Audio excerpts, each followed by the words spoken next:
So do you struggle with mom guilt? Not as much as I used to, but still working progress. Welcome to the Strong Like a Mother podcast with Cherie and Jada. We're doing your best. Doesn't mean you have to be perfect. I think I go through phases where I do feel guilty over certain things. As a whole, ever since I had Levi, I think probably because, it did take us a minute. It took me time to get my body right, having some hormone issues to be able to have a baby. And so I think that made me very grateful. And so I try to live in the moment so much that I don't have mom guilt as often as I probably would had I not gone through that, honestly. Okay. Because it made me go, I don't want to miss anything. I want to be active. So I do a lot of playing on the floor and a lot of, he's like, oh, he found this box of chalk in our garage recently and was like, will you please come draw on the concrete? I want to do, chalk. And I'm like, oh, the last thing I want to do is go sit on the concrete and draw with chalk. But I did it for, a limited time at least. So, yeah. Dylan makes me feel the most guilty all the time. She knows how to lay it on thick. Yeah. And she'll do the thing where no one loves me. No one ever wants to play with me, which is a complete over exaggeration. Oh, yeah. But you do have those moments where I just feel bad when I have to choose work over them and they don't understand. Yeah. And I don't want them to necessarily see it that way, that I'm choosing work over them. But sometimes I have to get this stuff done in order to free up time later or in the future, or to help build a future for us. And so it's difficult because I find myself on certain days where I feel like I'm always having to say, hey, can you give me just one more hour to get this work done?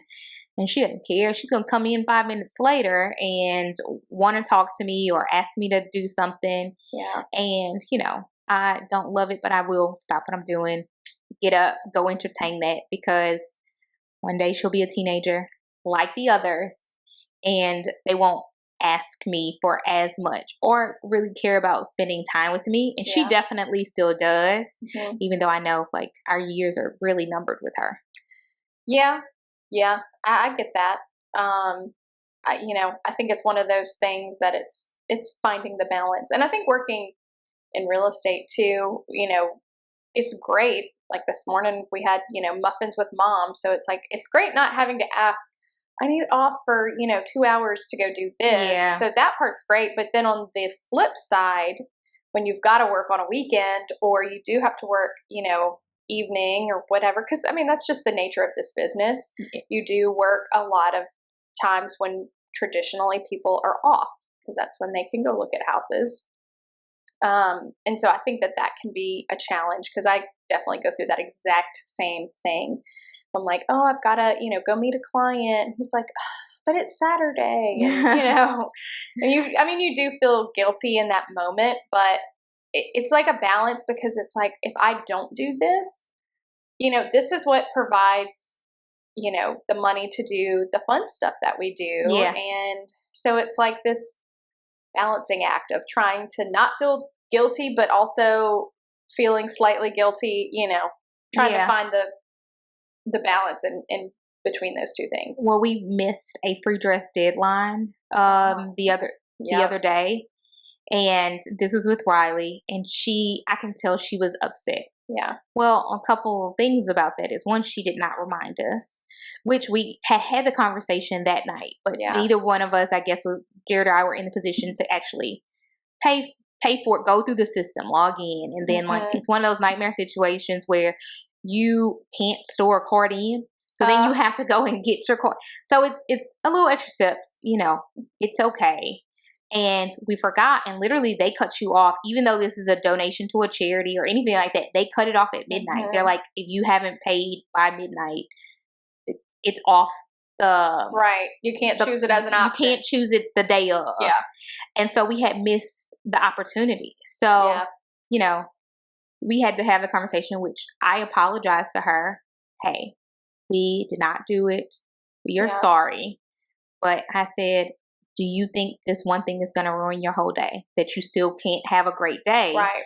because we made a mistake and that we didn't get your free dress. Yeah. And she was like, oh no. But she was still, you could tell she was still upset. Yeah. But she still had a great day. But it didn't help when the little girl across the street was definitely in free dress when we were catching a bus and she wasn't. Yeah. But, it happens sometimes. And I want them to know that I am not perfect. Mm-hmm.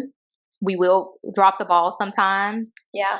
And, we are doing our best. And some of these things are team effort. So if it's something really important, don't let me forget. Yeah, don't let me forget. And even then, sometimes it will, but I don't think that those things will actually ruin your whole entire life. Like my goal is never to do anything that could ruin your whole life. Oh, maybe a moment. Yeah. Maybe a little bit of that day, but not. Yeah. I mean, I think as a parent, you're going to have those moments where you at least ruin their moment for a minute. We had a similar thing happen recently. So Levi took school pictures, I don't know, a couple months ago. And overall, I would say he's decently photogenic. Like he's usually really like happy and bubbly and like takes a pretty decent photo most of the time. I mean, the photo was so bad. And so we did the retakes, which came out a lot better. But then they came out and they were like, well, we want to do spring pictures. And if you do spring pictures, then you can wear whatever you want, like whatever outfit you want to school. Well, because the photographer was not great and I did not think there would be a retake opportunity for the spring photos like there was for school photos, I was like, we're not going to do that. Just because we do take professional family photos every year. We had just taken some like a couple months ago. So I'm like, I'm not really that worried about it. We have your school photos, like I don't need spring photos. And he was upset with me because he was like, why didn't I get free dress like the rest of my friends? And I was like, well, explain yourself. Yeah.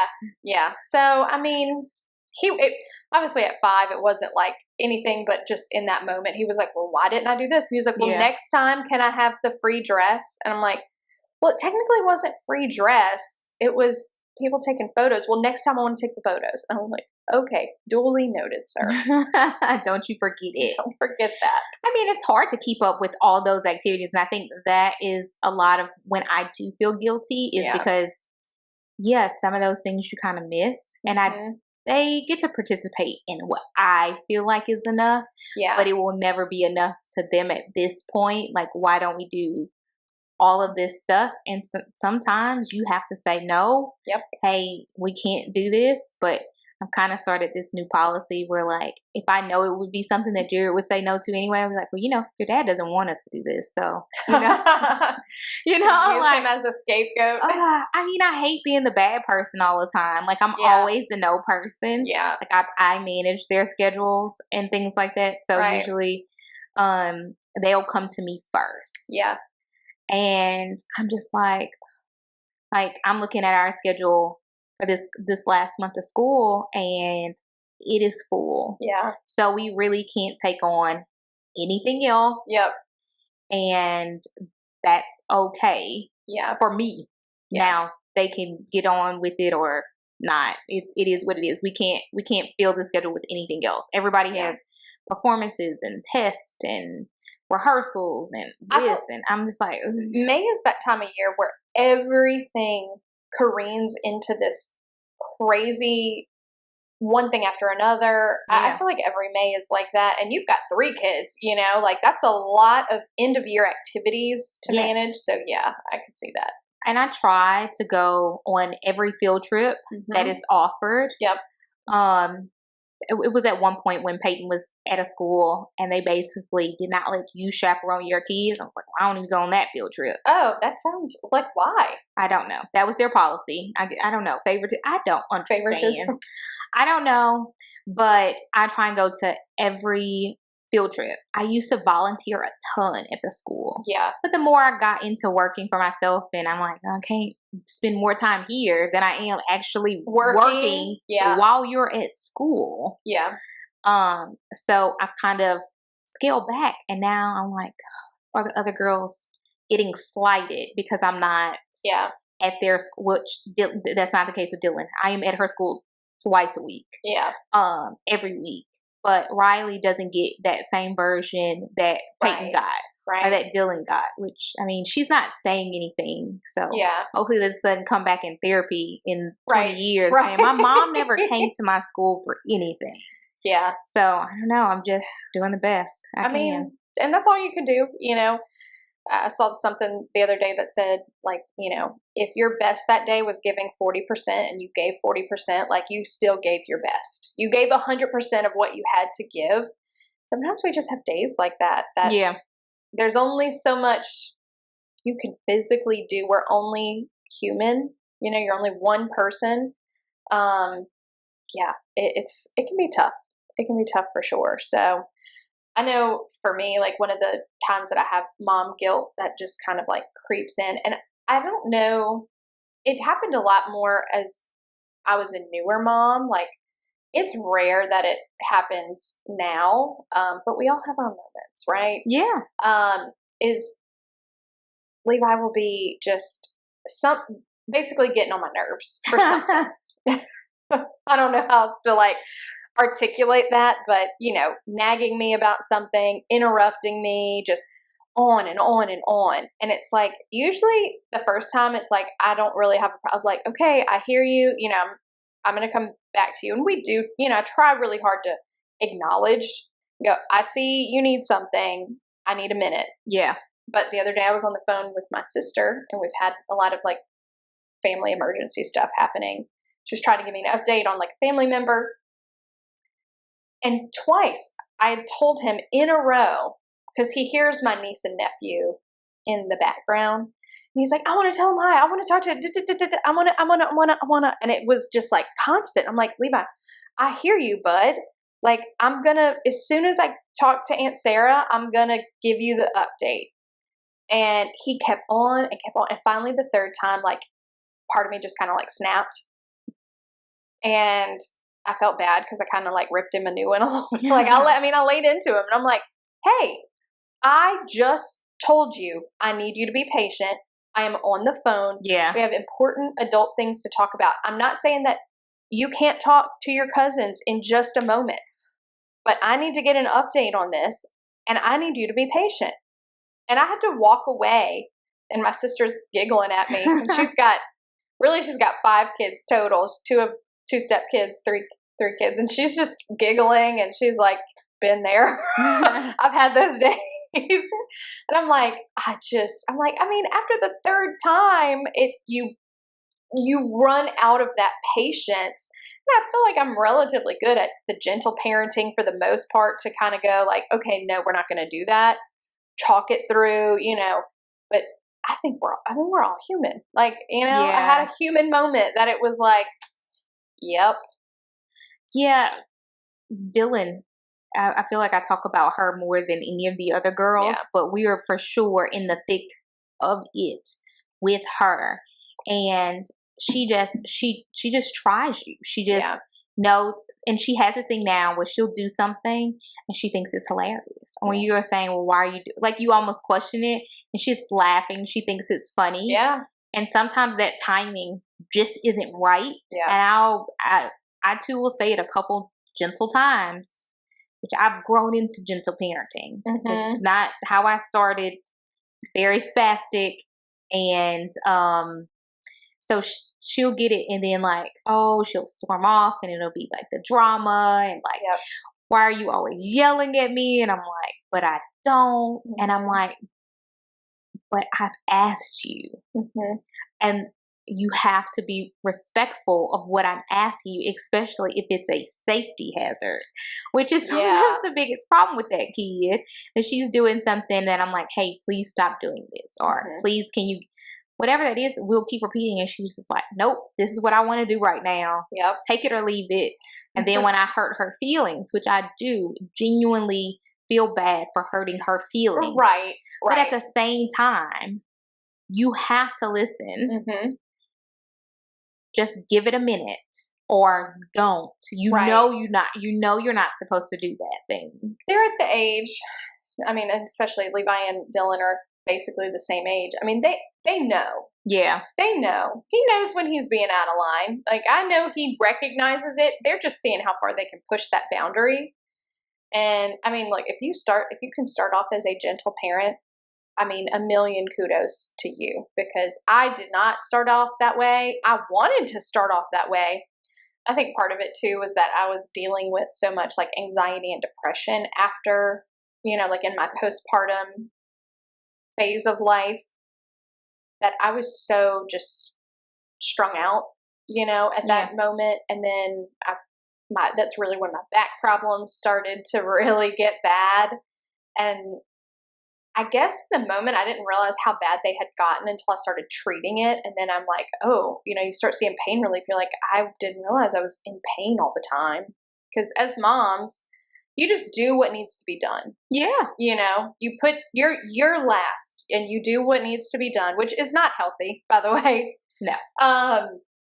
But it's, just one of those things that you're like, okay, in that moment, I wanted to be, and obviously with a newborn, you're not, there's no way to, I think, be an aggressive parent at that point in life. But like, as he got older, it was like, it took me a couple of years to really come into how I parent now.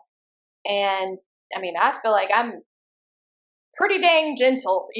I've learned and kind of honed that skill to get better at it. But I think the worst part when they are infants is you really feel bad for being mad at a helpless individual. But I will say for sure, when it's the first time, you don't realize you are mourning the loss of the life you once had. Like, you don't have the freedom and everything that you used to have. And it kind of comes in somewhat of a culture shock, no matter how much you've planned or thought through having children, that your life is now different. It's been being interrupted for a long time. Yeah. And like that level of acceptance to where I gotta let go of those things. So I think for me, I would feel extra guilty in being upset at a small baby who's keeping me up all night. Yeah. Or like breastfeeding and they don't latch on properly and you're exhausted and all that stuff. And you're just like, your feelings are valid. Like, I am not happy in that moment. Right. But at the same time, I feel bad being mad at this little beautiful human being. You feel like you can't feel upset and enjoy them at the same, like those two feelings can exist in the same space. They can, and they should, and we should normalize that more. Yeah. Because I think they're conflicting feelings, and so it's like you don't know how to feel both at the same time. Because I'm upset, I can't love my baby. Yeah, it's tough. I mean, and as a new mom, like thinking back to those early days, like if you have not put your baby in the crib, walked away, closed the door to take some deep breaths, like I think we've all done that at some point, like maybe multiple times. I mean, Dylan used to just cry in a car. Yeah. Hated the car seat until she was able to be turned around. Yeah. Which is hard because with the other kids, it was one they got to turn around. With her, it was two. I was like, how am I going to make it through 2 years? And like you have these moms where they're like, oh, my kid falls asleep in the car. Sometimes eventually, but I felt like Dylan had a spite cry. Like, you put me in this car seat, I'm going to make you pay for it. Yeah. And you're just in there and you just want that quiet moment. You want your brain to rest, and you just, the frustration just builds up because you just want a moment, where you're just, please just go to sleep. Just rest. I need a minute. Well, and I think your body is healing for so long. I mean, at least 6 months. Oh, definitely. At least 6 months, your body is trying to regain normalcy. Maybe more, maybe less if you're really lucky. But you're fighting that. You're fighting no sleep. I mean, we didn't sleep through the night for at least a year. At least. Levi had like colic and silent reflux. And I remember this had to be, I mean, it's all a blur, really, but it had to be at least 6 to 8 months in, because it was near the end when we finally started to figure out the problem. And being a new mom, like, you just don't know. You don't know. You don't know what you don't know. And my mom came to spend the night one night. I think Dustin was out of town. And Levi got up and was crying. And so I get up and I go, and my mom, who was like sleeping on the couch, I clearly heard Levi, and she came in right after me. And Levi is just wailing. I mean, hysterically wailing. That was the first moment that she was like, something is not right. She goes, this is not normal. And as a mom of 4 children, like, it's like, okay, you feel a little more validated, even though it's been a long time. But like, it was like, oh, and it's like, we had taken him to so many doctors at that point that it just, but you don't always know, I'm like, he's crying at night. Oh, okay. Yeah. We tried the crib wedge and the, multiple medications. And it was like, finally we found, weirdly enough, an allergist who is wildly talented, and she's a mom, and we have kids that are similar ages. And it was then that it just clicked. We got a new pediatrician. We got her at the same time. And them working together, it was like, okay, the light was at the end of the tunnel at that point. Yeah. But in those moments, there was resentment. And I still feel guilty for those moments. Yeah. But I think the thing we have to always remember is we probably feel worse about it than they do. Mm-hmm. Now, not that they don't make you feel bad. Yeah. But they're going to move on to the next thing relatively quickly and forget. And so we have to be able to forgive ourselves, not just wait for a child to forgive us. Yeah. You're not out there doing anything malicious. You have to make sure you prioritize certain time away, whatever it is, but to forgive yourself for having to make those decisions. I mean, I've seen the thing across social media now. They're like, parenting hack. There is no parenting hack. Yeah. It's hard. Yeah. And it is. Like, that is not a false statement. Mm-hmm. It's hard. And Mm-hmm. so you're not going to do it perfectly. You're going to make mistakes. You're going to upset your kid. You're going to upset your spouse. Yeah. It just happens, and it will be okay. Yeah. And I'm big on, if I'm wrong, if I executed in a way I don't wish that I had, I will always apologize. Oh, yeah. And I will always apologize. I'm not above it, even if they are my child. 100%. And I think that is moments of true growth and just you being such a great example for your child. I have had to apologize to Levi multiple times over the short life that he's lived of, hey, bud, mom maybe over-exaggerated that, or, I overreacted, or, it really wasn't that big of a deal. But it's like in the moment, emotions just get the best of us sometimes. And it is hard to control at times. But I think when you do that and you model that apology, I'm really sorry. I always get on his level, or I go sit on the couch and like, come talk to me, and you model that for them. That is skills for them, even though it's a moment where it's like, nobody wants to have to apologize for something, mostly because not the apology, but that you did something wrong. Right. But it's like that is life skills for them too. Yeah. Yeah. When you make a mistake, it is okay to apologize, and just straight out apologize. Yeah. I am sorry, but you shouldn't have done that. No, I am sorry. I should not have yelled. I am sorry. Right. I accused you of something you didn't do. Yeah. That has happened to me with kids. I'm like, I just knew you did this and you didn't. So I'm sorry. I apologize. Yeah. But they move on, and kind of so should we. Yeah. I think especially as moms, I feel like dads don't deal with this as much as we deal with it. And I don't know if it's just how we're made, and we're just made very differently. Because Dustin will just let things roll off his back. And it's like, I think I'm so sensitive about some things sometimes that I'm like, I take it to heart, and and it bothers me on such a deep level. And it's like, why is that? But, in those moments, you just have to go, we're only human. And sometimes you have to cut yourself some slack from that, because I think mom guilt is something that we all feel and all deal with from time to time, because I don't know if you figured out the secret to like how to not feel that, please let us know. Definitely. We greatly appreciate that piece of knowledge to say, forget it. Yeah. Or any other F word you want to put in there. Yeah. To just say, it's done. We're good. So, I mean, this week we just wanted to not do a strong like a mother, but to say, give yourself some grace.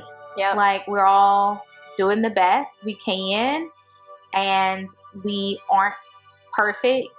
And hey, if anybody is, you feel like you're killing the game, please. We want your secrets. We will pay for one-on-one coaching to do better. This is true. So, all you mamas out there, you're doing an amazing job. Cut yourself some slack. It's going to be okay. So, if you miss us in between episodes, you can find us at Strong Like a Mother Podcast on Instagram. We are there all the time. So, we would love to hear things that have made you feel guilty as a mom and share those. So, otherwise, we will see you guys next week. See you guys later.